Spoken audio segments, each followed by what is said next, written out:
स्वागत है इस चैनल पर। आज के इस वीडियो में हम लोग देखने वाले हैं क्लास 12th भूगोल अध्याय 2 जो है ये है भारत में प्रवास।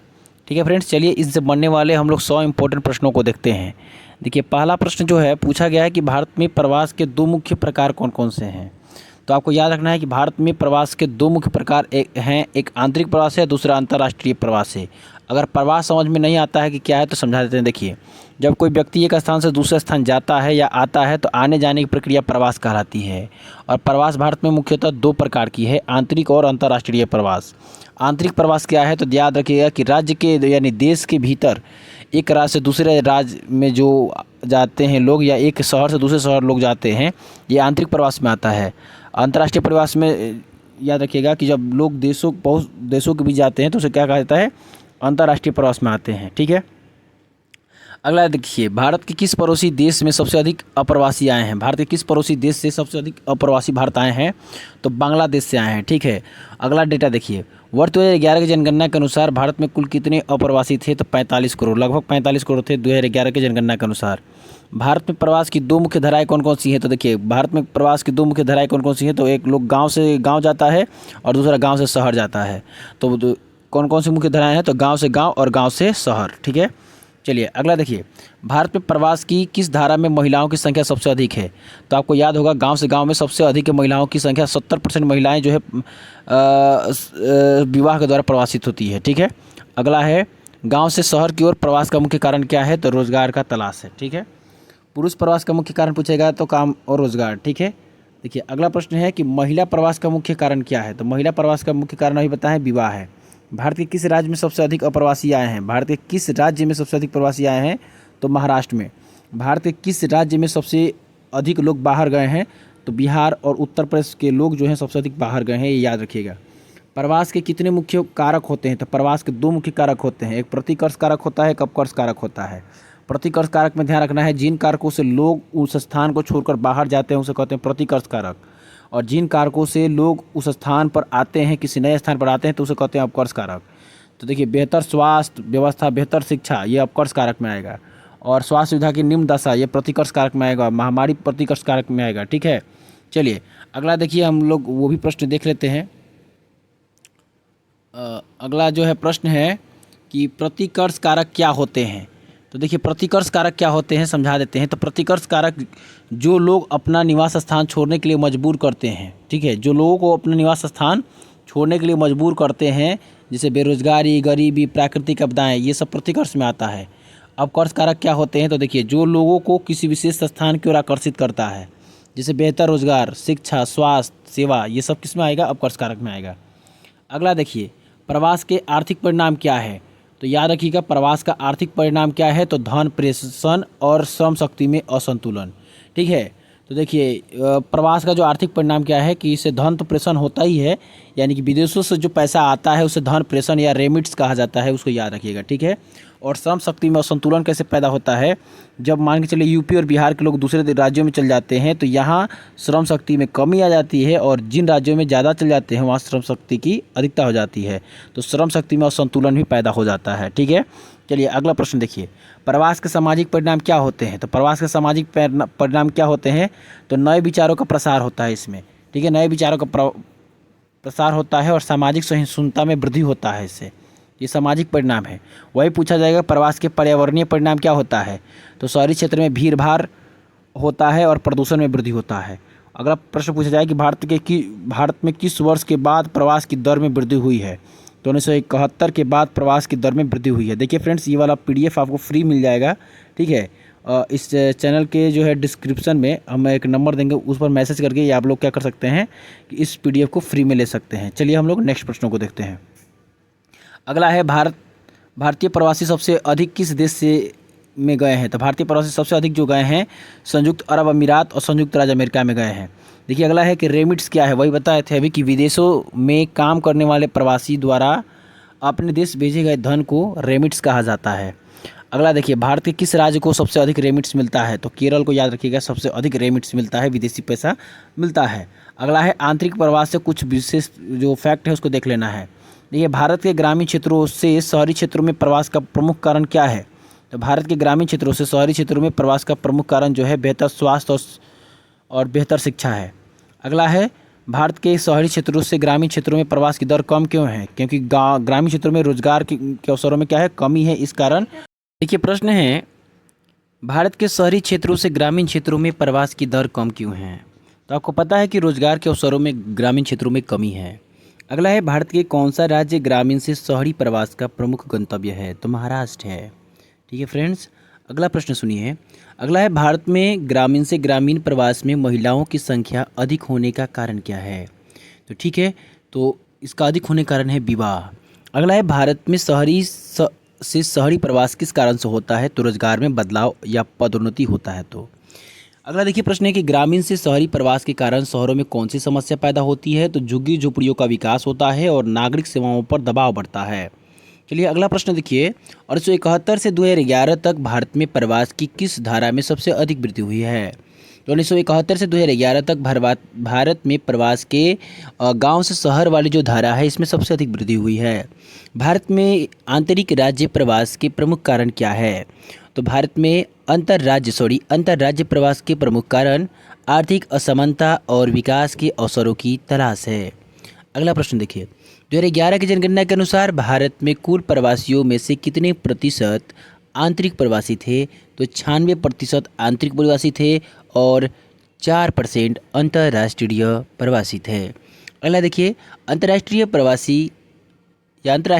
की तुलना में आंतरिक प्रवास का आकार कैसा है? तो आंतरिक, अभी हम लोग डेटा के अनुसार देखें कि आंतरिक प्रवास का आकार बड़ा है, 96% है, और अंतर्राष्ट्रीय प्रवास जो है 4% है। अगला प्रश्न देखिए, भारत में शहरीकरण को बढ़ावा देने में कौन सा कारक सबसे अधिक सहायक है? तो भारत में शहरीकरण का बढ़ावा देने में ग्राम से शहरी प्रवास का जो कारक है सबसे अधिक सहायक है। 2011 की जनगणना के अनुसार ग्रामीण क्षेत्रों में महिला प्रवासियों का प्रतिशत कितना था? तो महिला प्रवासियों का प्रतिशत 70% था। पुरुष प्रवासियों में गांव से गांव की ओर प्रवास का कारण क्या है? तो कृषि कार्य है। अगला देखिए, प्रवास का सबसे बड़ा आर्थिक लाभ क्या है? तो प्रवास का सबसे बड़ा आर्थिक लाभ रेमिट्स है। रेमिट्स क्या होता है? इसको हिंदी में धन प्रेषण कहते हैं, और जो विदेशों से पैसा भारत आता है उसे रेमिट्स कहा जाता है। अगला देखिए, प्रवास के कारण किन राज्यों में श्रम शक्ति में असंतुलन पैदा हुआ है? तो देखिए, बिहार और उत्तर प्रदेश में श्रम शक्ति की कमी हो गई है, और पंजाब और हरियाणा में श्रम शक्ति की अधिकता हो गई है। अगला है, प्रवास के सामाजिक लाभों में से एक क्या है? तो प्रवास के सामाजिक लाभों में से एक क्या है? नई भाषाओं और संस्कृतियों का मेलजोल। इसमें क्या होता है? सामाजिक लाभ में क्या क्या होता है? प्रवासियों को नई भाषाएं सीखते हैं और नई संस्कृतियों को अपनाते हैं। अगला देखिए, प्रवास के कारण होने वाली सांस्कृतिक समस्या क्या है? तो देखिए, प्रवास के कारण होने वाली सांस्कृतिक समस्या जो है सामाजिक तनाव है और अलगाव की भावना है। भारत में प्रवास के कारण किस क्षेत्र में श्रम शक्ति की कमी आई है? तो कृषि क्षेत्र में सबसे अधिक श्रम शक्ति की कमी आई है। प्रवास से लिंग अनुपात पर क्या प्रभाव पड़ता है? तो प्रवास से लिंग अनुपात पर क्या प्रभाव पड़ता है? तो उद्गम जो क्षेत्र है, ओरिजिन जो एरिया है, वहाँ महिलाओं की संख्या अधिक हो जाती है। ठीक है, में महिलाओं की संख्या अधिक हो जाती है। अगला देखिए, अगला है, भारत में प्रवास के कारण किस प्रकार के परिवर्तन होते हैं? तो भारत में प्रवास के कारण आर्थिक, सामाजिक, सांस्कृतिक और जनसांख्यिकी जो है परिवर्तन होता है। चलिए फ्रेंड्स, हम लोग अब अगला जो देखने वाले हैं, अंतर्राष्ट्रीय प्रवास और जनसांख्यिकी प्रभाव इसमें देखने वाले हैं। देखिए, भारत में अंतर्राष्ट्रीय प्रवासियों का सबसे बड़ा समूह किस देश से आता है? तो बांग्लादेश से आता है। भारत में सबसे अधिक अंतर्राष्ट्रीय प्रवासी किस राज्य में रहते हैं? तो अगर राज्य पूछा जाए तो महाराष्ट्र, और केंद्र शासित प्रदेश पूछा जाए तो दिल्ली। भारतीय डायस्पोरा मतलब होता है प्रवासी भारतीयों का सबसे बड़ा समूह किस देश में रहता है? तो संयुक्त अरब अमीरात में और सऊदी अरब में। अगला है कि भारतीय डायस्पोरा के लिए भारत सरकार कौन सी योजना है भारत सरकार के पास? तो प्रवासी भारतीय दिवस है। अगला है, भारत से बाहर प्रवास का प्रमुख कारण क्या है? तो भारत से बाहर प्रवास का प्रमुख कारण क्या है? बेहतर रोजगार है और उच्च वेतन है। भारत में किस वर्ष में अंतर्राष्ट्रीय प्रवास में सबसे अधिक वृद्धि हुई?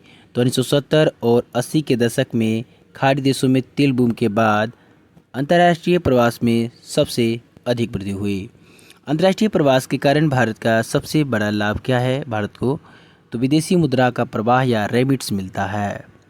चलिए अगला जो है, भारत के किन राज्यों से अंतर्राष्ट्रीय प्रवास की दर सबसे अधिक है, यानी सबसे ज़्यादा किस राज्य के लोग अंतर्राष्ट्रीय प्रवास कर रहे हैं? तो केरल, पंजाब और गुजरात के लोग। ब्रेन ड्रेन क्या है? तो याद रखिएगा, शिक्षित और कुशल लोगों का बेहतर अवसरों के लिए अपने देश को छोड़कर दूसरे देश में जाना ब्रेन ड्रेन कहलाता है।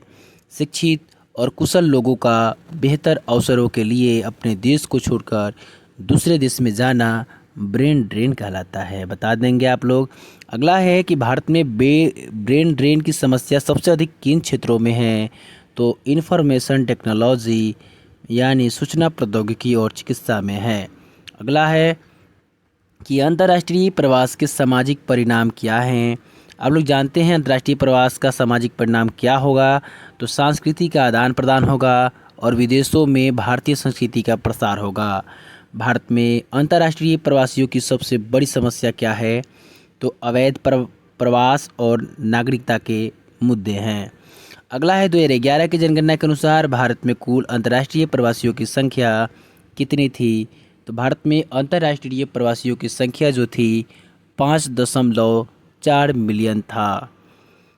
प्रवासी भारतीय दिवस कब मनाया जाता है? तो 9 जनवरी को प्रवासी भारतीय दिवस मनाया जाता है।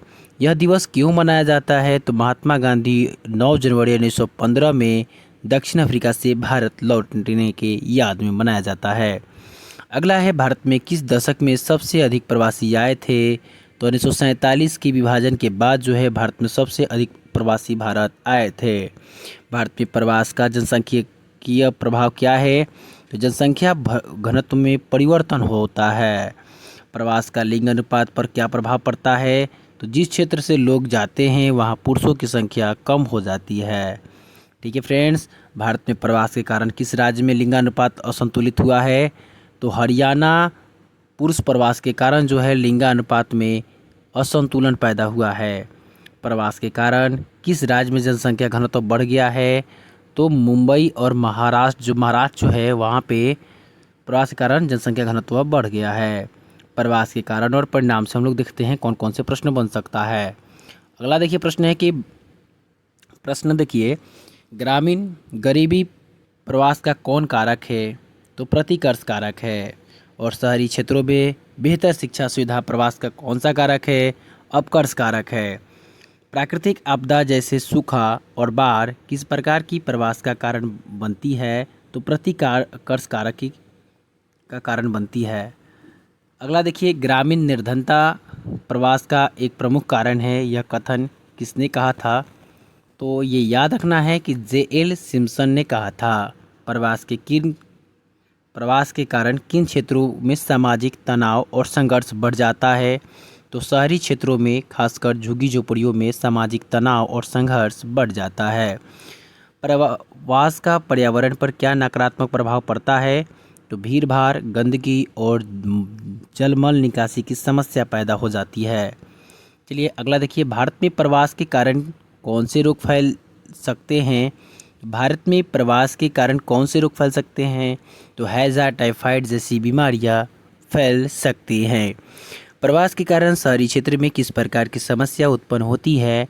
तो आवासों में कमी होता है, परिवहन पर दबाव बढ़ता है और अपराध में भी वृद्धि होती है।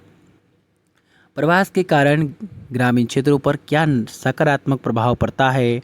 तो प्रवासियों द्वारा भेजे गए धन से अर्थव्यवस्था को बढ़ावा मिलता है।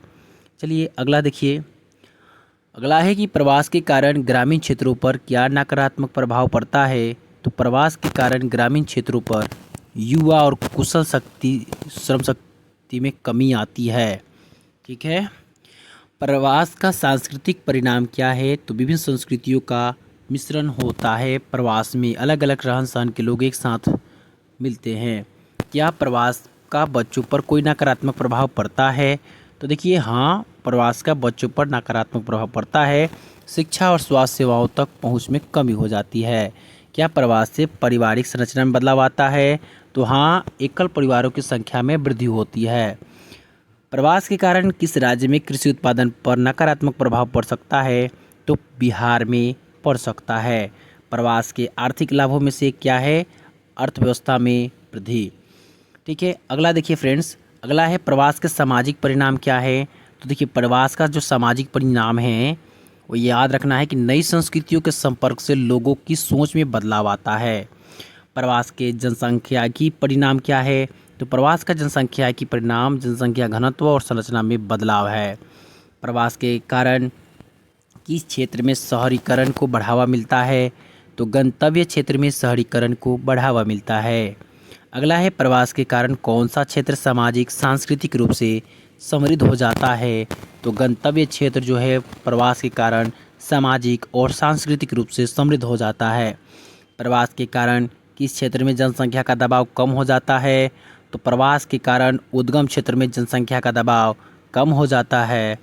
चलिए अगला हम लोग विविध प्रश्न देखते हैं इस चैप्टर से जो विविध प्रश्न बनने वाले हैं उसको भी देख लेते हैं।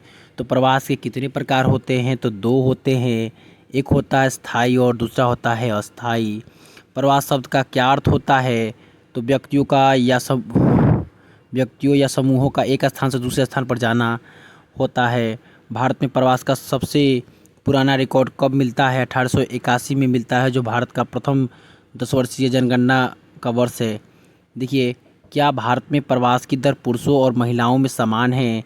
नहीं, महिलाओं में अधिक है। भारत में किस प्रकार का प्रवास सबसे अधिक होता है? तो आंतरिक प्रवास सबसे अधिक होता है। और प्रवास का पर्यावरणीय नुकसान क्या है? प्राकृतिक संसाधनों पर क्या होता है? दबाव बढ़ता है। प्रवास के परिणाम स्वरूप शहरी क्षेत्रों में सबसे बड़ी चुनौती क्या है? झुग्गी झोपड़ी बस्ती का विकास। प्रवास के कारण उद्गम क्षेत्र में किस प्रकार की जनसंख्या की समस्या उत्पन्न होता है? तो युवा और कम गाजी जनसंख्या का पलायन होता है। ठीक है फ्रेंड्स, प्रवासी क्या भेजते हैं? तो रेमिट्स भेजते हैं, पैसे भेजते हैं, धन प्रेषण उसी को कहा जाता है। भारत के किन क्षेत्रों से लोग खाड़ी देशों में प्रवास करते हैं? तो केरल और आंध्र प्रदेश और तमिलनाडु के लोग खाड़ी देशों में क्या करते हैं? प्रवास करते हैं। प्रवास के कारण किस राज्य में लिंगानुपात बिगड़ गया है? पंजाब और हरियाणा में प्रवास के कारण लिंगानुपात बिगड़ गया है। और प्रवास के कारण शहरी क्षेत्र में कौन सी समस्या पैदा होती है? तो प्रवास के कारण जो शहरी क्षेत्रों में समस्या पैदा होती है, पीने की पानी की कमी हो जाती है और वायु प्रदूषण होता है। प्रवास के कारण शिक्षा पर क्या प्रभाव पड़ता है? तो गंतव्य क्षेत्र में शिक्षा सुविधाओं का दबाव बढ़ता है। प्रवास के कारण सामाजिक सद्भाव पर क्या प्रभाव पड़ता है? तो प्रवास के कारण सामाजिक सद्भाव पर कुछ मामलों में सामाजिक तनाव बढ़ता है। ये याद रखना है कुछ सारे प्रश्न। प्रवास के कारण किस प्रकार का प्रभाव अर्थव्यवस्था पर पड़ता है? तो सकारात्मक और नकारात्मक प्रभाव दोनों अर्थव्यवस्था पर पड़ता है। अगला देखिए, प्रवासी भारतीय सम्मान पुरस्कार क्यों दिया जाता है? तो विदेशों में रहने वाले भारतीयों को उत्कृष्ट योगदान के लिए प्रवासी भारतीय सम्मान पुरस्कार दिया जाता है। भारत के कारण किस प्रकार की जनसंख्या संरचना उत्पन्न होती है? प्रवास के कारण किस प्रकार की जनसंख्या की संरचना उत्पन्न होती है? तो युवा और पुरुष प्रधान जनसंख्या की संरचना उत्पन्न होती है। प्रवास के कारण राजनीतिक अस्थिरता का क्या कारण है? प्रवास के कारण राजनीतिक अस्थिरता का क्या कारण है? तो अवैध प्रवासियों के मुद्दे। और प्रवास के कारण सांस्कृतिक बदलाव का एक उदाहरण क्या है? तो भाषा पहनावे में बदलाव एक जो है उदाहरण है, सांस्कृतिक बदलाव का एक उदाहरण है।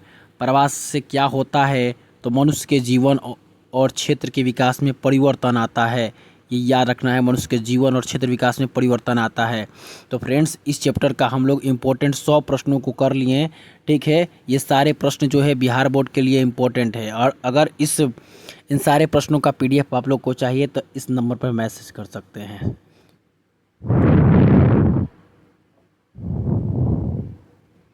फ्री ऑफ कॉस्ट जो है, मतलब कि ये जो PDF मिलेगा आपको, इसके लिए एक भी रुपया नहीं देना है और ये PDF आपको फ्री में दिया जाएगा। ठीक है, और इस चैनल को सब्सक्राइब कर लें और लाइक कर लें। ठीक है, चलिए, जय हिंद।